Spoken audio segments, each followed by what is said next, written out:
This is the explanation video for the May 103 final. We start off by, for problem 1, determining some of the assumptions, just drawing everything out and determining that we want a control volume between just at the edge of this pipe and just at the throat, not including the pipe that will be containing the water. And we have some assumptions of the air, and we draw some of the points that we will be using. One is at the top of the edge of the tank of the reservoir of water. 2 and 3 are at the throats of the pipe, and 4 is just at the edge of the pipe because we have a diameter and we have some numbers that and constants we can use.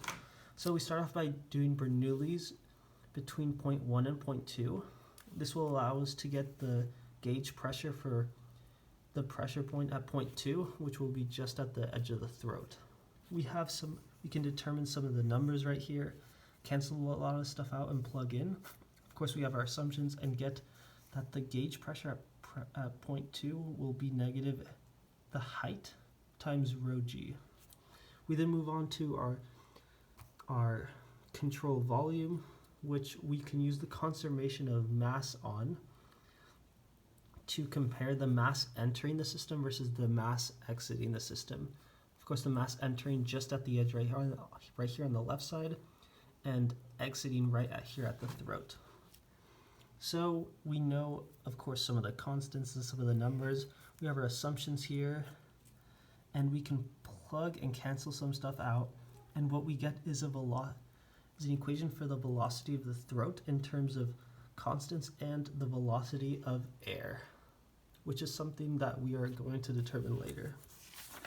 Next,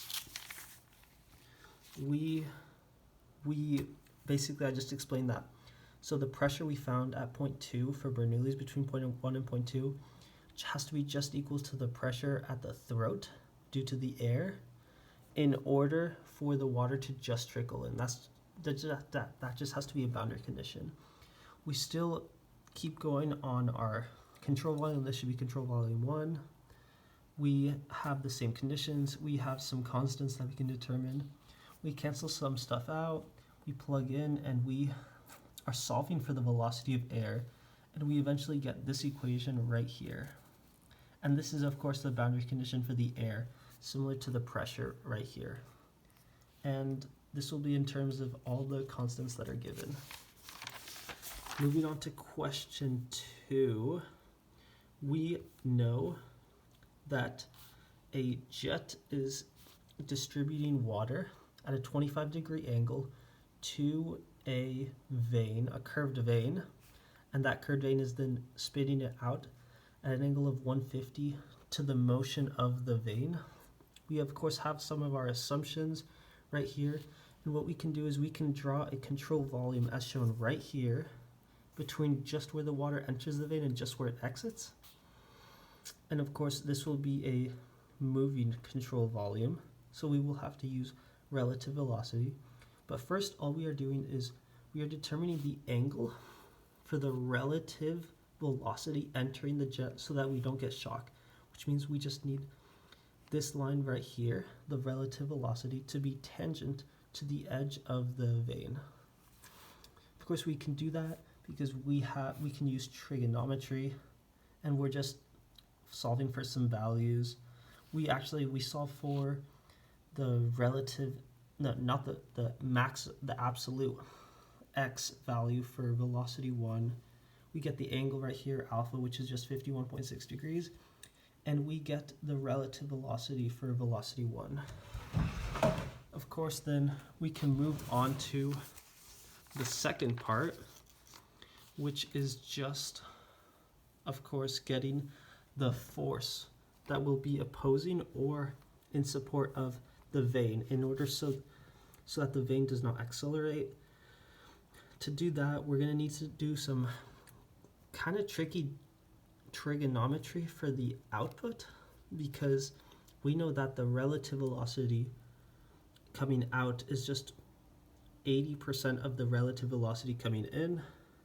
So we use some trigonometry, and right here we get that beta is equal to negative 11.5 degrees.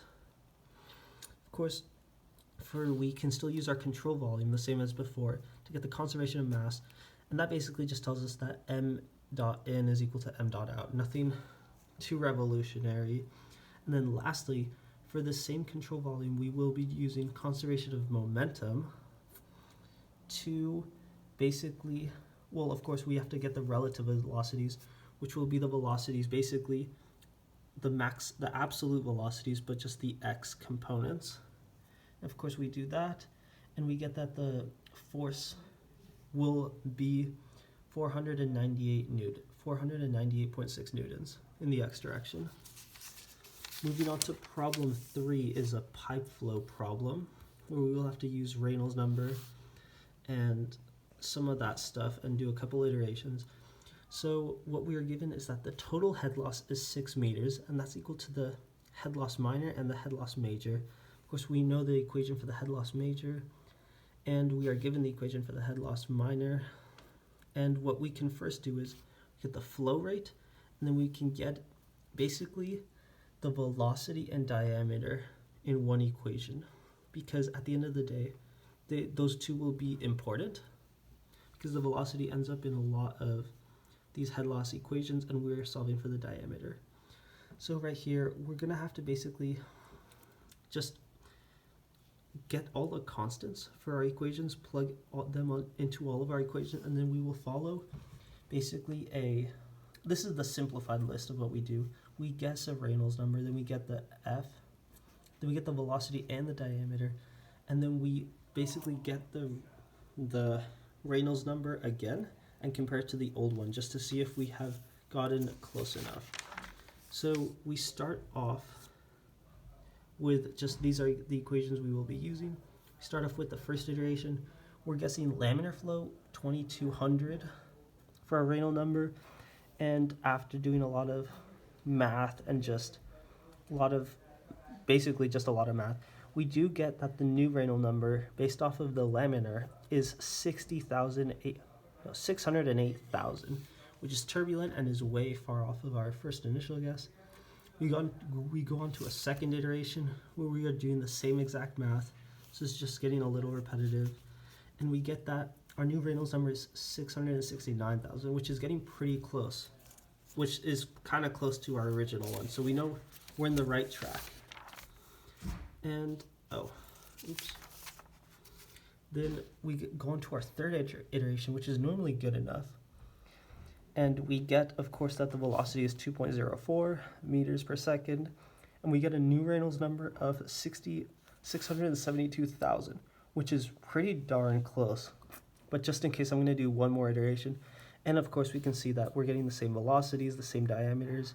And of course, our Reynolds number, of course, given estimations and small errors in estimations, we get roughly the same number, which tells us that the diameter necessary in the pipe will be 0.432 meters.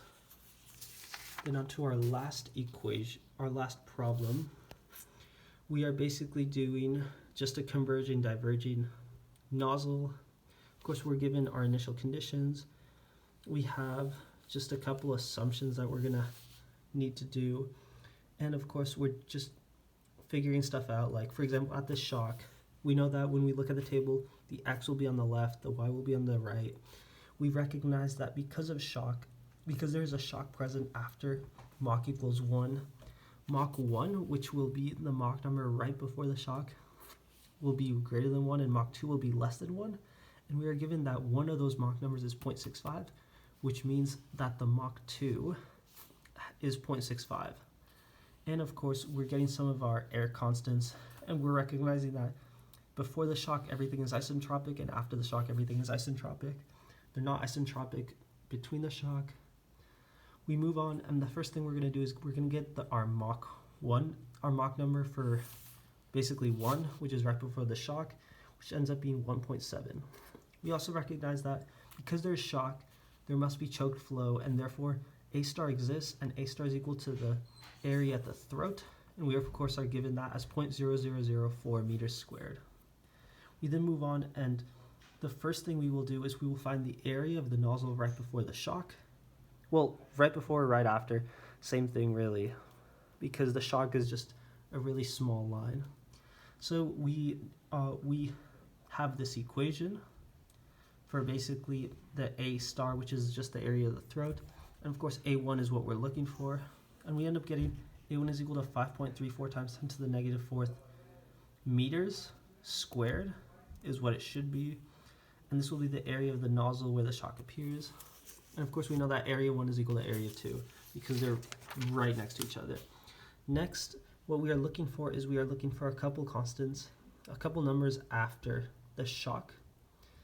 So what we can do is we need to get the temperature and the pressure right before the shock, and we can then use our shock table to basically use ratios to get the new pressure and temperature. We do that and we get that the pressure and temperature right before the shock of these two numbers, and of course using our estimates from table DS we can get that the new pressure and temperature will be roughly these numbers. Of course, lastly, what we want to do is we want to get A star 2 because we know that there will be another A star 2 after, because the Mach 2 number is less than 1, and we know as it expands there is going to be a Mach equals 1. And of course we can use the equation, this equation and get that our A2 star is 0.001 meters squared.